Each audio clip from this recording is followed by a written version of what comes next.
make the hash ledger bigger without suffering from decentralization as the average connectivity improves, obviously. One idea would be to to put a Bitcoin full node in Starlink terminals. That way, more people would be running it. Actually, I have run this by the team at one point. I had this idea, which is kind of off the wall, but like, let's say you need a little space heater, and normally your space heater would just be pure entropy. Well, what if that space heater was also a Bitcoin, Ethereum, Doge mining node? Pick your currency, and so then you'd be heated up, and you would also mine your crypto and have connectivity in one. I love that idea. Yeah, I mean, better than running a space heater. Absolutely. Are there any other, so you're drawn to Dogecoin a little bit. Are there any other gaps in Bitcoin that you see that cause you to be drawn towards Dogecoin? Oh, I think, I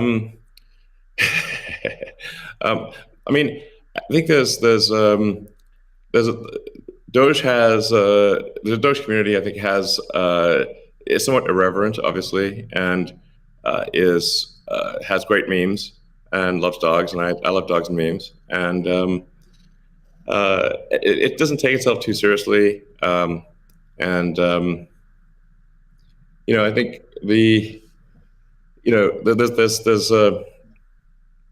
there's Occam's razor, which is the simplest answer is the most likely. It's a summary of Occam's razor. The simplest answer is the most likely one. Then there's a friend of mine came up with a variant on that the most ironic outcome is the most likely one. And then I have a variant on that, which is the most entertaining outcome is the most likely one. So if that is true, then the most ironic and entertaining outcome would be that the cryptocurrency that was started as a joke to make fun of cryptocurrencies ends up being the leading cryptocurrency. That would be the most ironic outcome. Jack, what are your thoughts on that? Is Bitcoin resilient enough to overcome that? I think it's resilient, but also I think like you find, I mean, that's what attracts me to Bitcoin in the first place is the irreverence. A lot of that just brings it forward, and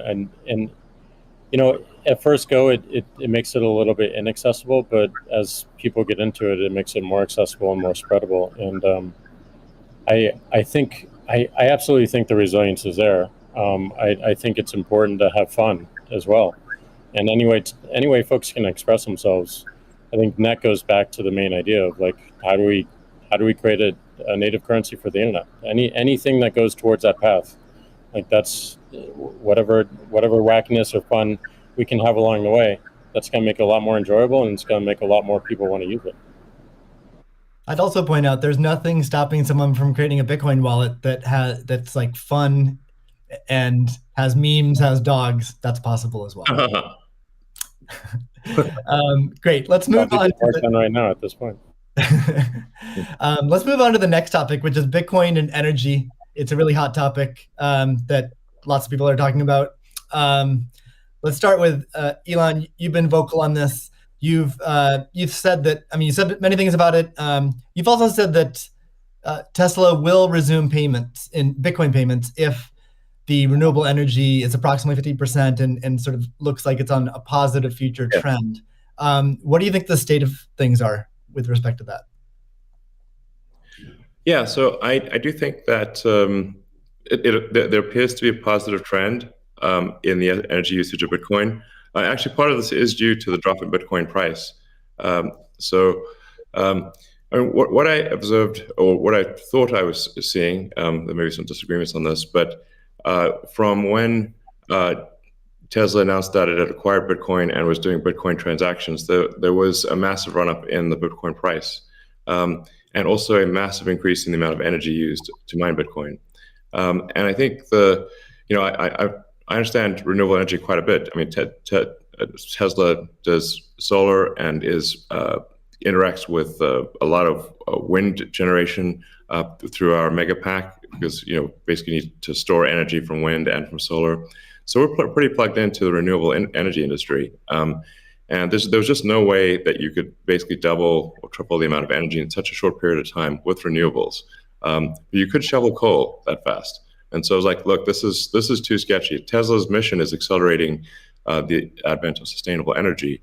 We can't be the company that does that and also not do appropriate diligence on the energy usage of Bitcoin.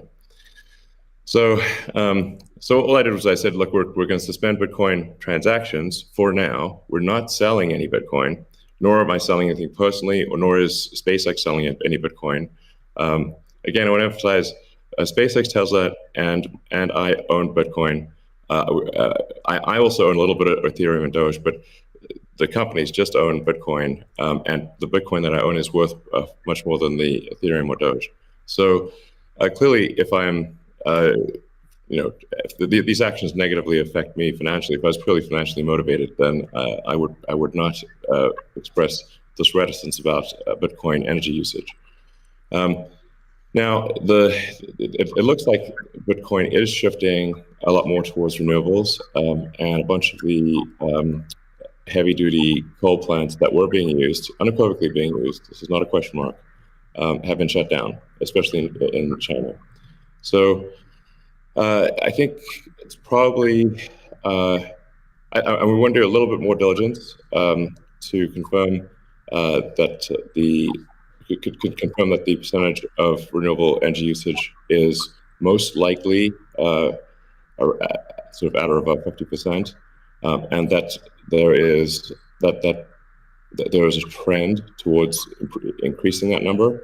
And if so, then Tesla will resume Bitcoin, accepting Bitcoin. So I think we want to just do a little bit more diligence, and I think, but most likely the answer is that Tesla would resume accepting Bitcoin, most likely. That's great to hear. I would agree with that. Kathy? Yeah, may I ask a question? Elon, I'm not quite sure if you saw the paper that Square and ARK did together on making Bitcoin mining a part of a utility, a broad-based utility ecosystem, whereby, the overage from sunshine or wind powers the Bitcoin mining machine, thereby enabling the proliferation of renewables to a much faster extent, or at a faster rate than otherwise would be the case. What do you think of that? Well, the problem is that in order to operate so-called mining or hashing rigs, in order to operate a bunch of hashing rigs, effectively, you have to run them 24/7, which means you need base load. You can do that with solar and wind plus battery, but if you only did it based on solar wind overage, your hashing rig utilization would be much less. So you'd be at a disadvantage. Sure, hydro or geothermal are great as renewable means. I'm also pro-nuclear. I think modern nuclear power plants are safe, contrary to what people may think. I really think it's possible to make very, very extremely safe nuclear. I'm talking about fission. You don't need fusion. And then, of course, fusion. You just got that big fusion reactor in the sky called the sun. It comes up every day. But I think a combination of solar and wind plus stationary storage will get you that base load, so you can run hashing 24/7. Okay, Jack, I'm curious. You've stated that Bitcoin incentivizes renewable energy. That's what we're talking about now. Do you have any additional thoughts on that? Yeah, I mean, everything that Elon said and Kathy mentioned, but it's also incentivizing a lot of innovation in just energy space, and just like looking at unused energy. There's a company called Great American Mining that caps the methane flares on oil fields to power their rigs. And you just imagine, and you mentioned nuclear, Elon, as well, and just imagine all the unused energy that is just being wasted every single day. And being able to get that energy and converting it into a secure, sound money system for the planet feels like a worthy trade-off. And that's the sort of incentive that I think is most powerful, is like, how do we reuse what is being currently just dumped on the ground and wasted and not considered, and how do we do that at scale? And I think that's a bigger conversation that I think is missing. But I agree with everything that Elon has said, and also the paper we put forth. I'm curious if any of you have thoughts on how what the industry can do to accelerate the transition to renewable energy. And like Elon specifically, could Tesla Energy or Starlink play a role? Well, I think Tesla can play a role. Tesla's literal reason for existence. The reason I've put so much of my life energy into Tesla, which is a lot. In fact, I would say that I've had some pretty tough life experiences, and Tesla is responsible for probably 2/3 of all personal and professional pain combined. Just to give you a sense of perspective there. So this is a hella hard situation. But we do solar, commercial solar, solar retrofit, as well as the solar roof. And we make consumer battery packs called Powerwall for houses and small businesses. And then the utility scale, which are gigantic. These we've done now a number of gigawatt hour installations. That's a lot. That's a lot. And a lot of them actually have been for load leveling the grid. Mostly they are, and combined with the first really big one we did, which is 100 megawatt installation in Australia. That's actually helped stabilize a huge portion of the South Australian grid, because it's able to react so fast. In fact, at first, because they've got a billing system in Australia that I think works at the sort of millisecond level, and we were operating at the microsecond level. So the system was operating so fast that the measuring system couldn't see it. But so Tesla's certainly doing a lot to enable renewables, especially wind and solar. And in fact, the limiting factor for us right now is cell production. So we need to both internally get the Tesla internal battery cells produced, as well as increase supply from suppliers. Generally, when I talk to our suppliers and they say, how many cells would you like us? How many cells can you make? Because sometimes they're concerned, well, is Tesla going to compete with them on cells? I'm like, no. If you want to make the cells, be our guest. It's just that we need a crazy number of batteries, and they need to be done. It also needs to be mined and produced and manufactured in an ethical and environmentally sound way. So, at Tesla, we really do aspire to be the good guys, to be a company that people can believe in. It doesn't mean we don't make mistakes, but that's what we try. So, but I think generally hydro, especially existing hydro, is good for mining. Geothermal, there's lots of places in the world that have geothermal energy. Like I said, nuclear is also good. I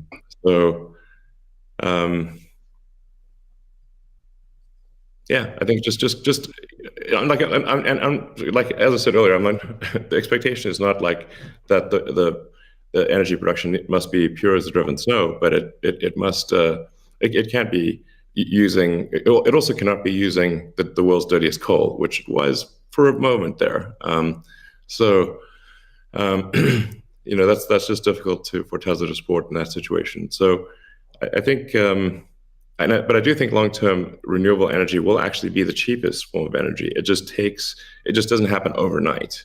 But as long as there is a conscious and determined and real effort by the mining community to move towards renewables, then obviously Tesla can support that. That's great. Kathy, we've been talking a lot about energy, but many institutions are facing questions around Bitcoin's relationship with ESG. Can you maybe speak a little bit more to what is S and G in ESG and how Bitcoin might support those? Sure. So E, of course, is environmental, S is social, and G is governance. And there is a massive movement afoot in the institutional world, especially, to embrace ESG and make sure that their asset managers are doing the same. So if you we've just talked about environmental, and I really do believe that Bitcoin will be much more environmentally friendly, certainly than traditional gold mining or the traditional financial services sector. In many ways, it already is, and it's just going to get better that way. In terms of social, I know that many institutions, when they are thinking of social, they think of diversity and equity, pay equity, and all of that. But if from our point of view, the disruptive innovation point of view, social is much more than that. It is saving lives, of course, autonomous technology, that would be another topic for Elon. But in this case, allowing access to payment technology, as Jack is saying, everywhere around the world without friction. And just back to the remittance example, I think if I've got these stats correctly, there are certain countries in the world that are incredibly dependent on remittances for GDP. Tonga, 37%, El Salvador, which just deemed Bitcoin legal currencies, 24%, Nepal, 24%. And I think the remittance industry globally, roughly 700 billion. So saving people these egregious fees, think about it, you're paying anywhere from 8% to, as Jack said, 30% of your $100 that you're sending back to your family. That is a social responsibility, I would submit, as is just the economic empowerment that Bitcoin will enable. We've talked about that already. And I know that Alex Gladstein is going to be talking later about, the 4.3 billion people in the world who are hostage to authoritarian regimes, or the 1.3 billion who are living in double-digit and triple-digit inflation, if not more. Saving them from the destruction of their purchasing power certainly is a noble social goal. So we expand social to be much more than the traditional ESG community. And then on governance, you've got the transparency of the ecosystem. It's completely transparent, unlike the opaqueness of financial systems and the toll takers in the traditional financial world. And I think a huge part of governance in the Bitcoin ecosystem are the Bitcoin core developers. Now, before I met them, and I've had the pleasure and the honor of meeting many of them, that was a part of this ecosystem I didn't understand. But actually getting to sit down and talk to them, if I have a learning curve need, it certainly is on the technology side.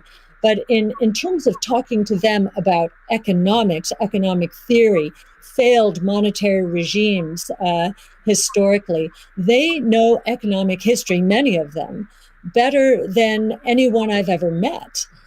So that gives me a great degree of confidence that, they do believe they are on a noble mission. They could be paid a lot more than they're being paid right now if they worked at Google or Facebook or some of these other areas. But they've chosen, this sense of purpose for a noble goal. And they have incredibly strong technology backgrounds. As well as a good understanding of economic history, especially monetary history. And it gives me a great deal of comfort as I think about the governance of the ecosystem, much more so than I think we would find in other financial ecosystems. And just to give you an example of that, I think 2 years, we were talking about, not apparently, there's a big debate about reorganizations, I know, in the Ethereum network right now. Well, we saw the core Bitcoin developers and others at work back in 2019 when Binance tried to reorganize in order to reclaim 7,000 Bitcoin that were hacked. And they just wouldn't allow it. So we've already had some very good tests of the Bitcoin ecosystem, including developers. So that would be my answer. Thank you. And it's a great transition to the next topic area, which is Bitcoin ethos. And what is Bitcoin ethos? I mean, Bitcoin was born as open source and it's very transparent. There's also a staunch defense from the community around decentralization and a lot of